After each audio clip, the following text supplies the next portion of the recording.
Hello everyone, welcome back to my only cooking channel. হাজির হয়ে গেলাম একটি ভিন্নধর্মী রান্না নিয়ে। সেটি হলো ইলিশ মাছের মাথা দিয়ে কচু রান্না। যদিও এই রেসিপিটা অনেক ট্র্যাডিশনাল, আমার এলাকায় ইলিশ মাছের মাথা দিয়ে কচু শাক রান্না এটি অনেক জনপ্রিয়।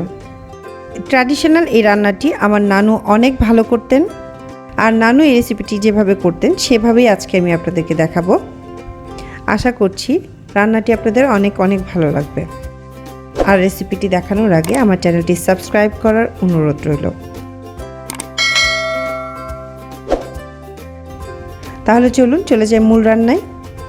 এখানে আমি চুলায় একটি প্যান বসিয়েছি, সেখানে তেল দিয়েছি, দিয়ে দিলাম পেঁয়াজ কুচি,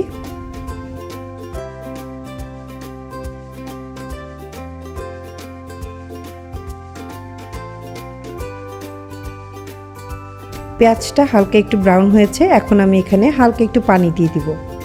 যেহেতু আমি এখানে মশলাটা কষাবো, মশলাটা যেন পুড়ে না যায়, সেজন্য আমি এখানে পানি অ্যাড করছি। এখন দিয়ে দিলাম 1 চা চামচ রসুন বাটা, 1/2 চা চামচ আদা বাটা,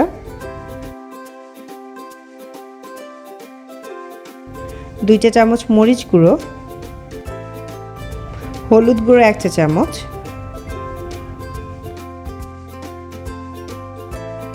এটাকে আমি ভালো করে কষিয়ে নিচ্ছি।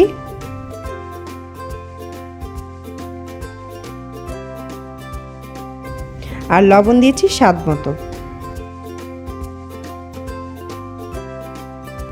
এখন এখানে মাছের মাথাটা আমি পরিষ্কার করে ভালো করে ধুয়ে রেখেছিলাম, সেই মাথা দুইটি আমি এখানে দিয়ে দিচ্ছি। এবার আমি উল্টে পাল্টে নেড়ে নিলাম।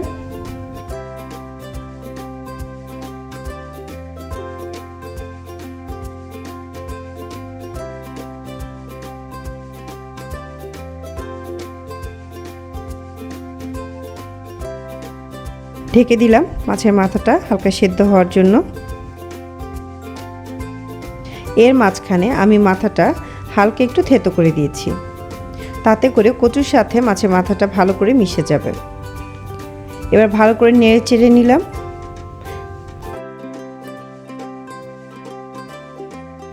দিয়ে দিলাম সেই সেদ্ধ করা কচু। এখানে আমি কচুটা লবণ দিয়ে আগেই সেদ্ধ করে রেখেছিলাম, এজন্য আমি এক্সট্রা আর কোনো লবণ দেইনি। এবার আমি ভালো করে উল্টে পাল্টে নেড়ে নিচ্ছি।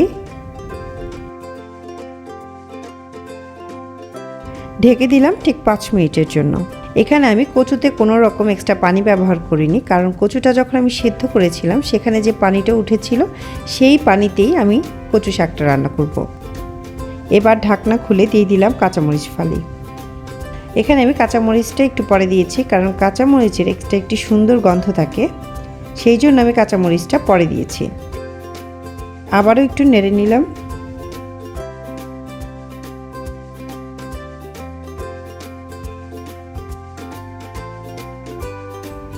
আর একটু দিয়ে দিলাম ভাজা জিরা গুঁড়ো।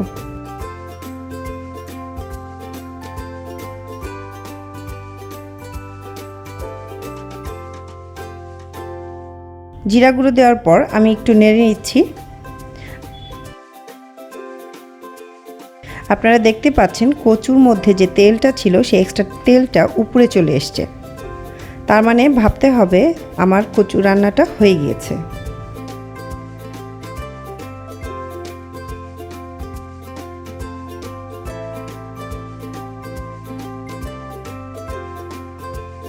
এখন আমি কচুটাকে নামিয়ে নেব। চুলায় আমি আরেকটি প্যান বসিয়েছি। এখন আমি এখানে হালকা একটু তেল দিয়ে দিলাম, আর দিয়ে দিলাম তেজপাতা, পেঁয়াজ কুচি, রসুন কুচি,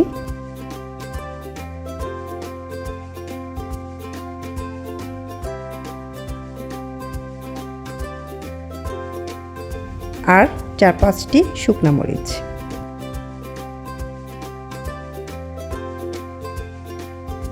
পেঁয়াজটাকে আমি এখানে লাল লাল করে ভেজে নেব।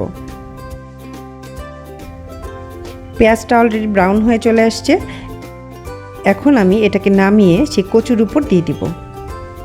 আমি চুলায় আবার একটু কচুটা বসিয়েছি, তার উপর পেঁয়াজ বেরেস্তাগুলো আমি দিয়ে দিচ্ছি।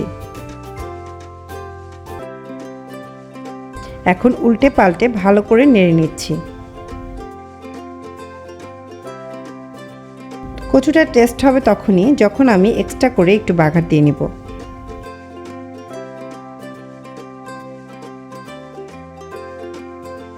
অনেক সময় শোনা যায় কচু শাক খেলে নাকি গলা চুলকায়, আর এই গলা যেন না চুলকায় সেজন্য আমি দিয়ে দিলাম 1 স্লাইস লেবুর রস।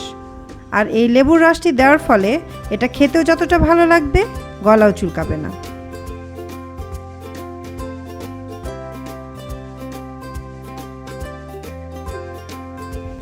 তো তৈরি হয়ে গেল ইলিশ মাছের মাথা দিয়ে কচু রান্না।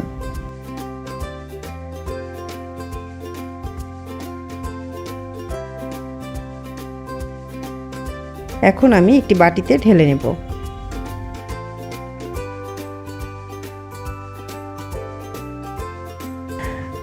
এই কচু দিয়ে ইলিশ মাছের মাথা আমি যেভাবে করেছি আপনারা ঠিক এভাবে করলে আশা করছি আপনাদের অনেক অনেক ভালো লাগবে। এটা ট্রাই করলে আপনারা বুঝতে পারবেন যে এটি কতটা মজার, আর আমার কাছে তো ভীষণ মজা লাগে। আশা করছি আপনাদেরও অনেক মজা লাগবে। তো আজকের মতো এখানেই চলে যাচ্ছি। নেক্সটে আরও একটি রেসিপি নিয়ে হাজির হয়ে যাব ইনশাল্লাহ। সে পর্যন্ত সবাই ভালো থাকবেন, সুস্থ থাকবেন। আল্লাহ হাফেজ।